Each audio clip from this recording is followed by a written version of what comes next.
Hi, my name is Mike, and I'm one of the lead therapists here at Dream Life. When we talk about trauma, I use the easy definition that trauma is anything that is emotionally overwhelming to you at the time. That's a pretty broad definition, but we have to understand that it's not about the event, it's about our experience. Substance use can be most definitely linked to trauma, especially childhood trauma.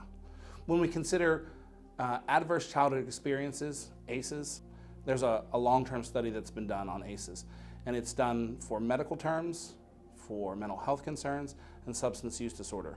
You can Google ACEs study, and you can find the ACEs evaluation form. There's 10 questions. We have clinical proof that shows that people with higher ACEs numbers not only have physical ailments, mental health concerns, but more substance use. In fact, those with high ACEs numbers can have 10 to 12 times the amount of substance use disorder in their lives. So there are 6 key principles of trauma-informed care that we work to incorporate into our facility. The first one is safety, knowing that the facility is safe and that clients feel safe while they're here, which blends into the next one, which is transparency and trustworthiness. We try to work to make sure that clients feel comfortable with what's going on and that they understand the process that's happening around them. Peer support is the next one. There are peers at every level of clinical, behavioral, and medical staff that share their story both in mental health and substance use with individuals. Peer support helps to develop collaboration, which is the next point.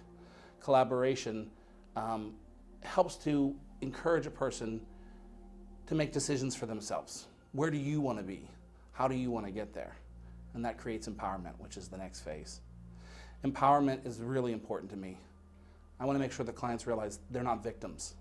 They have power, and the things that they've experienced actually give them strength and can be leveraged to a better life. The last thing we have to consider is racial, cultural, and historical biases. We meet each client where they're at and try diligently to understand those things that affect their care and have affected their lives up to this point. Oftentimes clients are concerned about, I don't have a big trauma, I don't know what's causing my problem. And I give them this analogy. If trauma was a wound, would you rather be stabbed with a knife one time in a place where you know you'd recover, or stabbed with a pin 10 times every day for 10 years? Most of us would rather take the large trauma as opposed to the constant, continuous trauma. Those can be very difficult to deal with as well.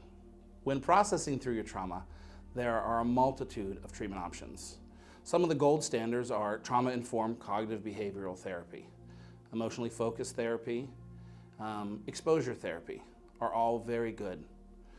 We also work with some of the more physiological interventions, so EMDR, brain spotting, and somatic psychotherapy are interventions that we utilize here.